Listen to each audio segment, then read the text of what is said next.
There's an African proverb that reads, "When there is no enemy within, the enemy outside can do you no harm." When you refuse to allow any doubts in your own mind, then no doubts from others will ever cloud your judgment. When you create a strong mind, there can be no other that will defeat you with their words or with their judgments. When you believe in you, you need no other to believe in you. Because others really have no say in who you will become.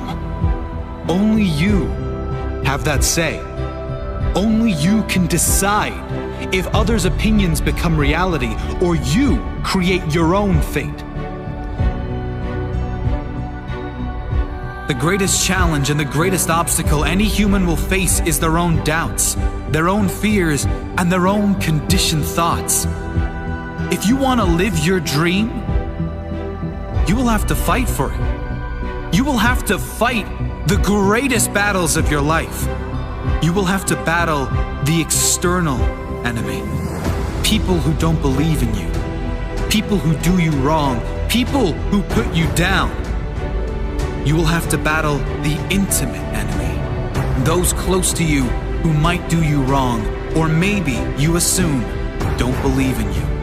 Those who want the best for you, but their idea of support is to remind you of what can't be done or shouldn't be attempted. But the worst of all is the internal enemy. You will have to battle what seems like an army in your own head, an army of doubt, fear of failure, fear of judgment, lack of belief. The voices inside the head saying, I am not good enough. I'm not worthy. I want to do this, but I can't. I want to give to those I love, but I can't. I'm not worthy of love. I'll never be able to do this. I am hopeless. I've tried everything. The world is against me. No one believes in me. My life's not worth living. There is no greater pain that can be inflicted on you than your own internal enemy. Your own thoughts will cause you more pain than anyone or anything. They can be likened to a terrorist living in your soul. But when you learn to control and direct your mind, you can direct that internal voice to work for you rather than against you. You get it to work for you by creating a compelling future. A future you will be proud to achieve, proud to live through. You do this by not just having goals, but having meaningful goals. Goals that get you excited to wake up every morning. You do this by understanding what your purpose in life really is. What are you doing it all for? When you know these things, when you work on yourself daily, you can quiet that voice in your head. You can feel good enough because you are good enough. But it does take a commitment of daily practice to work on yourself. Cut out something that you spend a lot of time on that does nothing good for your life and replace it with daily work on you. Empower yourself. Set your life up to win.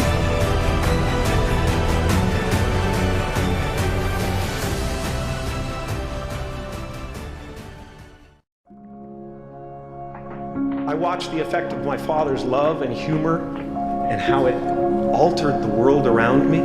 And I thought, that's something to do. That's something worth my time. When I was about 28, after a decade as a professional comedian, I realized one night in LA that the purpose of my life had always been to free people from concern, just like my dad. I did something that made people present their best selves to me wherever I go. How will you serve the world? What do they need that your talent can provide? That's all you have to figure out. I can tell you from experience, the effect you have on others is the most valuable currency there is. Because ultimately, we're not the avatars we create. We're not the pictures on the film stock. We are the light that shines through. All else is just smoke and mirrors, distracting, but not truly compelling. That peace that we're after lies somewhere beyond personality, beyond the perception of others, beyond invention and disguise, even beyond effort itself. You can join the game, fight the wars, play with form all you want, but to find real peace, you have to let the armor go.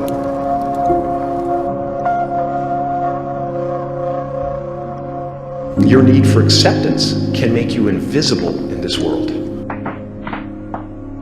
Don't let anything stand in the way of the light that shines through this form. Risk being seen in all of your glory. I've often said that I wished people could realize all their dreams and wealth and fame, and so that they could see that it's not where you're going to find your sense of completion.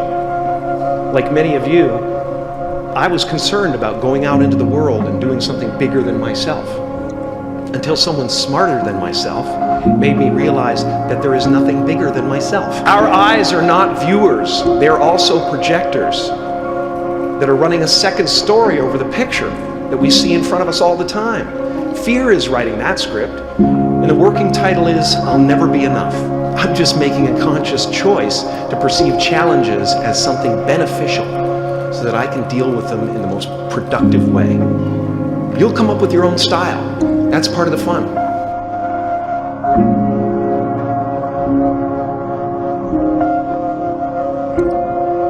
Life doesn't happen to you, it happens for you. You will only ever have two choices, love or fear. Choose love, and don't ever let fear turn you against your playful heart. All that will be left of you is what was in your heart.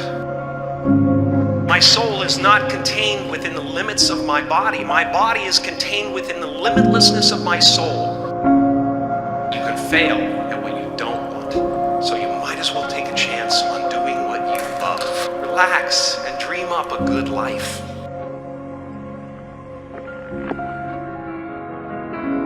You can spend your whole life imagining ghosts, worrying about the pathway to the future, but all there will ever be is what's happening here, and the decisions we make in this moment, which are based in either love or fear. So many of us choose our path out of fear disguised as practicality. What we really want seems impossibly out of reach and ridiculous to expect, so we never dare to ask the universe for it. I'm saying, I'm the proof that you can ask the universe for it.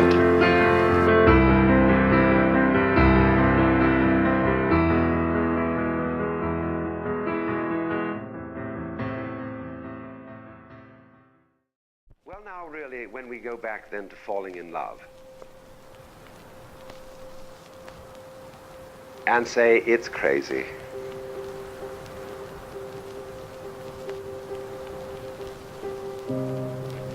falling.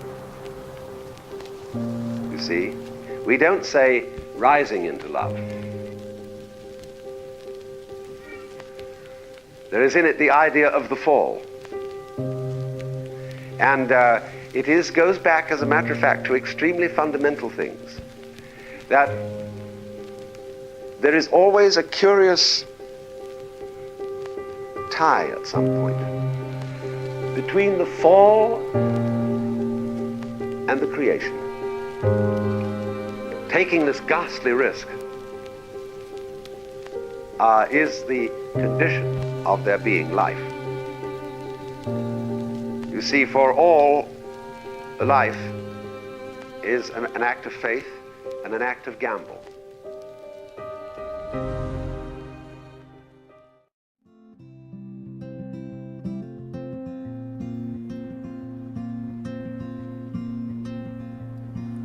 She's a whistle on the wind, a feather on the breeze, a ripple on the stream. She is sunlight on the sea.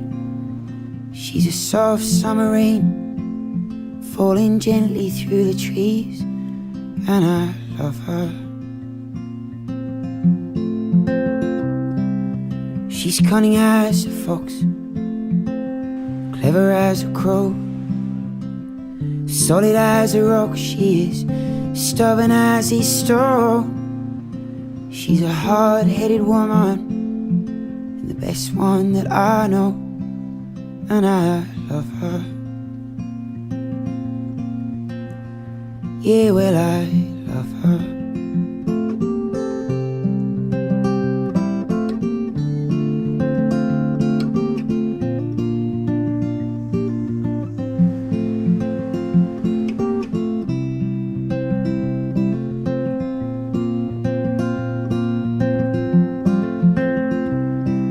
She's as new as the springtime, strong as autumn blows, warm as the summer and soft as the snow.